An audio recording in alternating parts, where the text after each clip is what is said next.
Hi guys, welcome back to my channel. Ito nga pala si Melvin. Bali, continuation ito ng ginawa nating pattern. Mag-a-add tayo ng seam allowance dun sa men's t-shirt na last time na ginawa natin. So, start na natin. Open muna pala natin ang Adobe Illustrator. Okay. So, ito na yung ginawa natin nung nakaraan. Open natin dito. Yun. Men's t-shirt. Guys. So, laki natin. Tabi natin ng konti ito. Napunta doon. Okay. Ayan, dyan lang muna kayo. So, dito, okay. So, pwede na tayo mag-add. Pero ito putulin muna natin ito ulit. Delete natin. Ungroup. Ungroup natin. Kalahati lang po lagyan natin allowance. Para mamaya, imi-mirror lang natin siya. Okay, putol na siya. Okay, tanggalin natin yung isa. Tapos, naka-group pa ito. Ungroup po natin lahat sila. Ungroup. So, yan. Nakaputol-putol po siya. Buo yun dito. Ito, putol na siya. Putol. Buo yun doon. Magkakasama po yung magkakadugtong po itong tatlo. So, i-cut natin yung point. So, direct selection tool. Then, select natin to. Cut po natin yun. Kailangan natin ng properties. Cut natin. Saka ito. Yan po. Yan. Ano na yan. Split sila. Hindi sila magkakadugtong. Kasi ibang seam allowance dito sa baba sa hemming. 1 inch po yung hemming natin. Then, paikot is 3/8. 3/8 po yung allowance natin. Then, dito sa gitna, 0 lang. Dito, 0. Ito, split din natin to. Split. Yan, cut po natin. Okay. Yan po, putol-putol na sila. Hindi na sila magkakasama. Yung sleeve, ganun din. Pero naka-group po ito eh. Yan, group natin. Yan, magkakaiwalay na sila. Pero hindi to magkasama po itong tatlo. So, split natin. Cut. Yan. Ito rin po magkakasama rin. So, hindi natin siya i-mirror dahil magkaiba po yung front and back. So, mamaya lalagyan po natin na notch yan. So, dito, split natin. Yan, parang dalawa yung line dito. Tanggalin natin yung isa. Yan, up.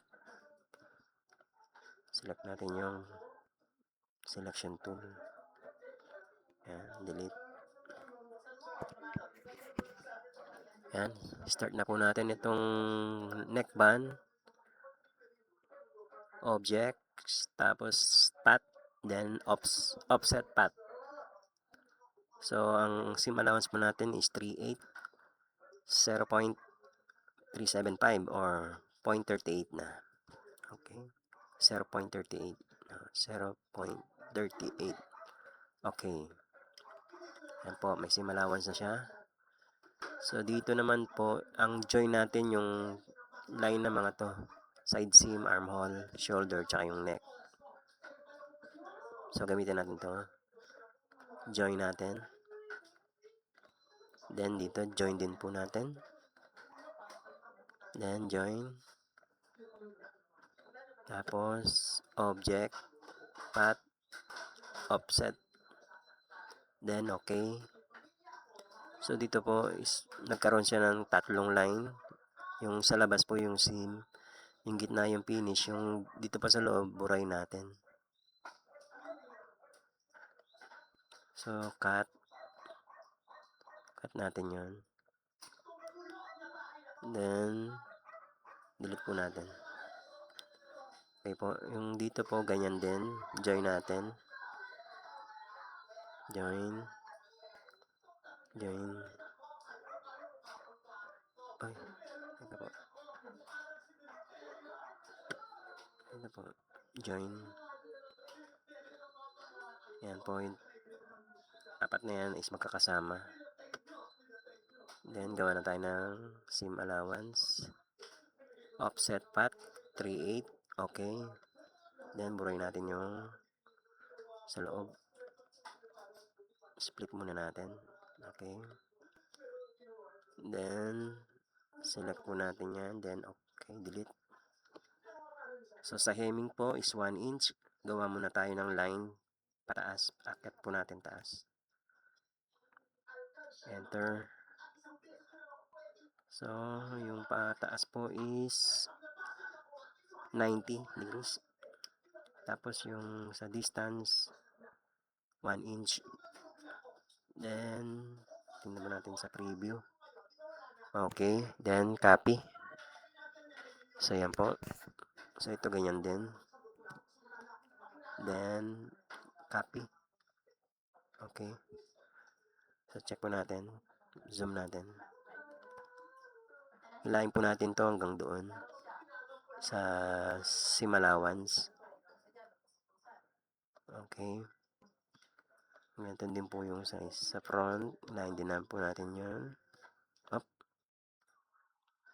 Ayan. So, yung dito po, baba na natin ng bali 1 inch, babalik doon.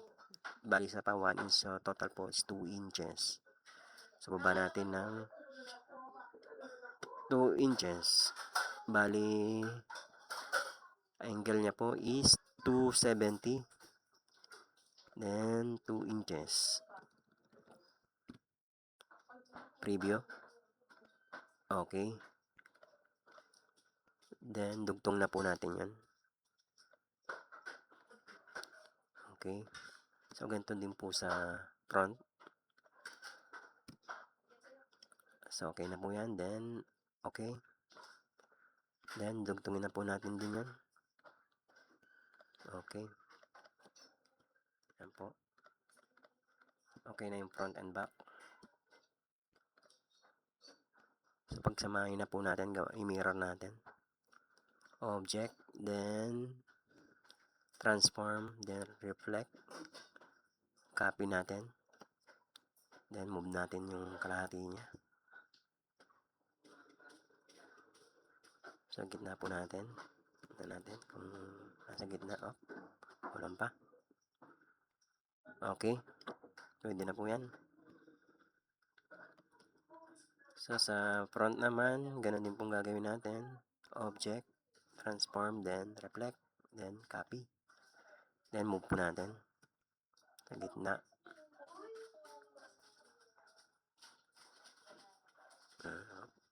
Zoom natin para makita natin.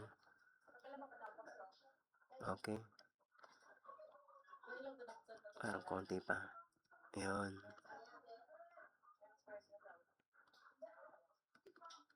Okay na po yan. Yung sleeve na lang.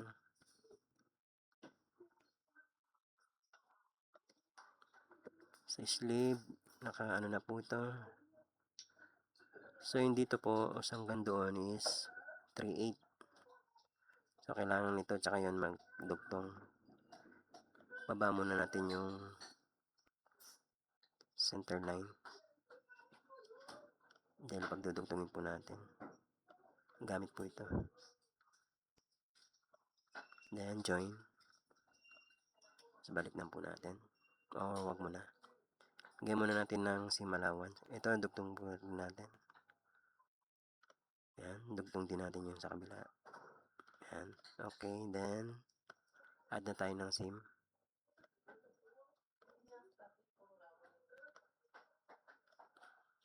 Object, then path, offset, then, okay. Tapos, burahin po natin yung sa loob.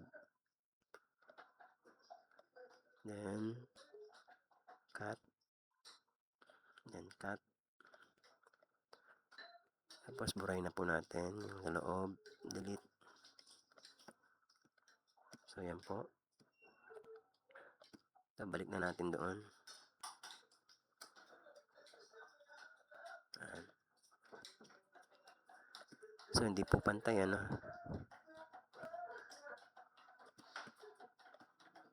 Gawa tayo ng line dito. Kailangan po doon, hanggang doon lang yung line na to. Lipat natin. Yan. Tapos delete na natin to. Sabayan din po yung kabila. Hanggang doon lang po yun. Then, lipat natin. Ayan po. Tapos delete natin. Yan. So, ito pong line up. Join din natin po yun, no? Join din natin. Angat muna natin yun. Join natin tong line na to. Yan. So, 1 inch po. Akyat natin, pataas. Akyat natin. Pataas pa, no? Then, 90. 1 inch. Okay, then copy po natin. So, ngayon, layin po natin doon, hanggang doon sa may seam. Shift natin para hindi umano yung line.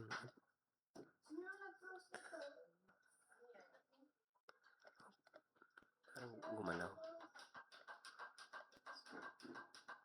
Yun. Yan, dito naman. Yun.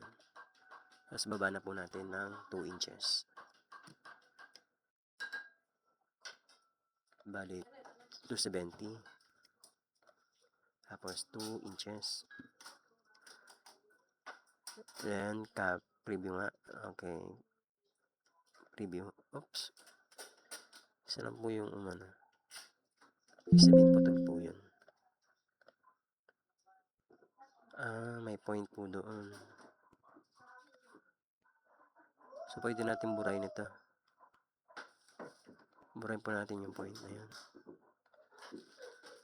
Yan. So, enter. 270. Then, 2 inches. Preview. Okay. Copy. Dali na lang po natin yan. So, ito po pagdugtungin natin. So, yan po yung sinasabi ko pag pinold siya, hanggang dito siya. Pag gaming na po yan, sakto po siya. Pag diretso lang po, hindi po makukuha sa tahi yun. Kung dito lang siya, straight or mga ganyan. Kaya po, inaano natin doon yung line. Para pag fold niya, sakto po siya. So, pen tool. Dugtong natin. Kabila. Okay. So, yan na po. Meron na tayong seam allowance. So, yung nuts na lang po.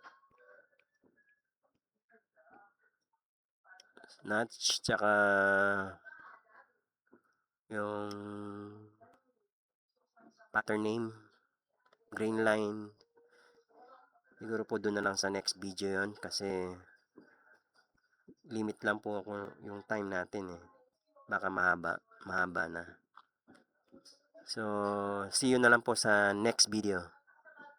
So, natapos na po natin yung seam allowance. Sa next video po, gagawin natin yung nuts, mga notches, tsaka pattern name at grain line. So, see you. Bye.